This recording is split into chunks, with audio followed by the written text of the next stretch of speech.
Good morning. Good morning. It's way early. It's way earlier than normal. I know this. We are out here in Overland Park, Kansas right now, and we're going to talk about how to prep the morning of a speech. So I don't know where you guys are at in the world, but good morning to you. Good morning, good morning, good morning, morning, morning to you. It's very early in comparison. So you guys are out up early right now. It is 6 a.m. Pacific Standard. Typically, I'm not on for like another. What time is like hour and a half, but I got by the time I typically do it. What's good, Davis, the coach? By this time, I'll be inside the studio filming in T-Mobile. So we're speaking to T-Mobile, and there's like 80,000 people that they have that'll be part of this whole thing, which is kind of cool, man. I say we, it's me. It's always the team. It's not just Anthony. Got my toothbrush, but I want to talk to you guys about what I do prior to a speech. Right? There's certain things you should do the day of, the morning of a speech that I think some people don't take care of. Elena, good morning.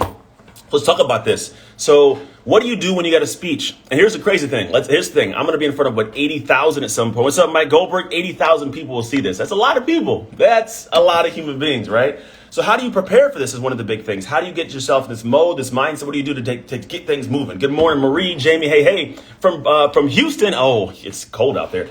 So here's what I want to talk about. Here's the things that I always focus on. First thing is you got to move in the morning.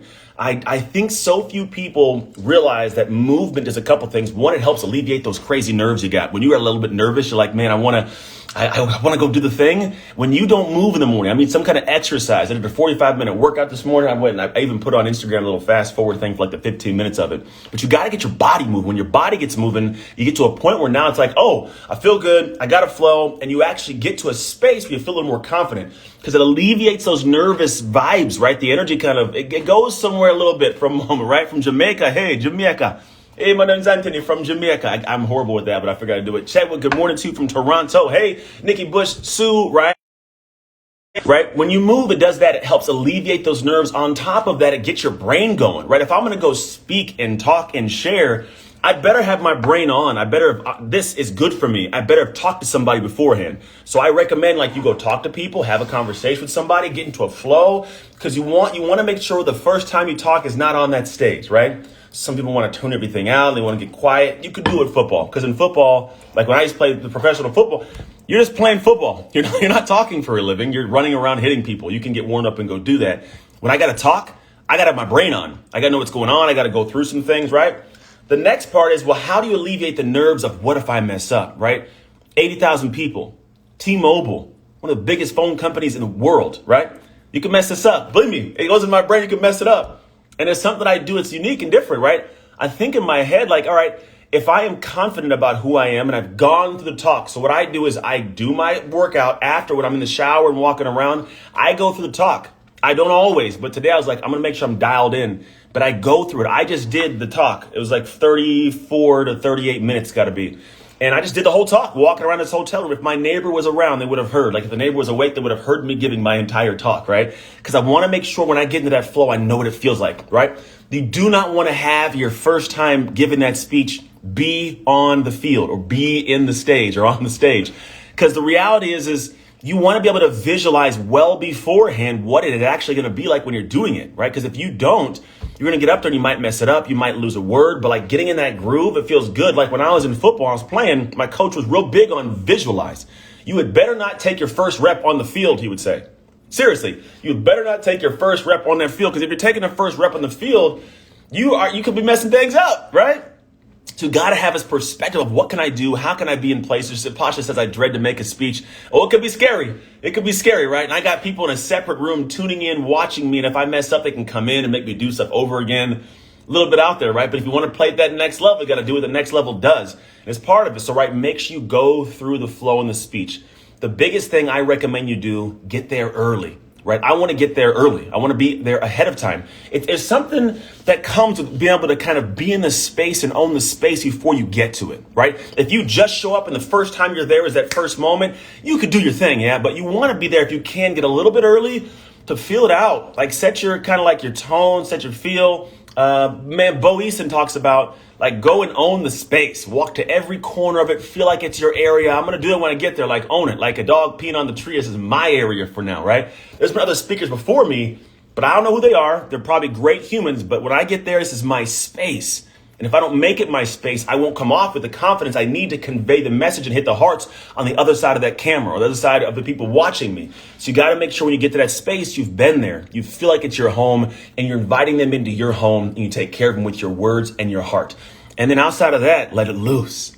You can't be in your head. Like when I get into the actual studio, I cannot be at the studio and start thinking to myself, but what if I mess up? What if it goes, and like, get out of your head.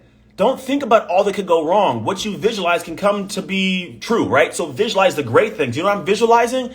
I'm visualizing them coming off going, man, that's the best I've ever had while working at T-Mobile. That's what I picture. I picture them saying, you know what, Anthony, I want you to come back again and do this, Anthony, man. I would love for you to be part of this organization and teach us more stuff. Like, I want them to tell me that I did the best job they've seen. It's not going to happen unless you visualize that.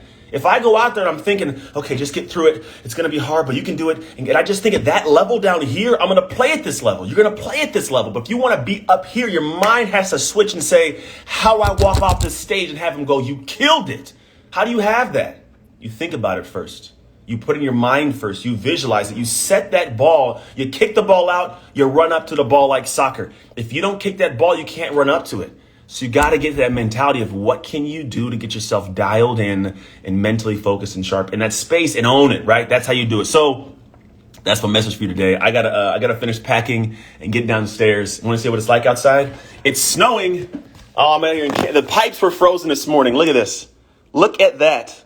The pipes this morning at the hotel were frozen. And so I got up, I did my workout, and I got sweaty. I was dripping. I was seriously dripping sweat. And I go into the shower. I go to turn it on. Nothing came out of the shower. There's no hot water. And so you want to see it here? So it's not going to be the best, but I had to take a cold sink bath, we'll call it. It's dirty. We're not doing that. That's kind of gross. I had to take a cold sink bath, which meant I had to get all the cold water because the cold water was still pumping through the pipes. Cold water went through. And then then I just pretty much did a whole thing, man. I put a towel on the floor. I got the little recycle bin, got some cold water, got in the shower, dumped the cold water on me, got the soaped up, got more cold. I just kept doing the cold, man. And it had to work. I had to get done. I wasn't going to show up to T-Mobile all sweaty and stinky and make an excuse about the showers. And I'm also, what am I going to do? Freak out? Oh, it's a big one. Don't let craziness influence the day. That's a big one because there's things are going to happen that are outside your plans. Can you imagine if I got up and that went wrong and I was like, I didn't get a shower. The whole day, I would bomb it over there. You'd bomb it in the next stage of your life, right? You can't let certain things affect your mind. You got to put this wall up and say, okay, cool. This is what life gave me today. What are you going to do with it, right? How are you going to get to this point of moving past it and still staying fired up? Because I'm good now. Now I got a cool story. I gave a speech at T-Mobile and took a bath in the sink the morning of. Right? It's a cool story, right? That's what you got to start thinking about for your day and for your life. So I'm going to let you guys go.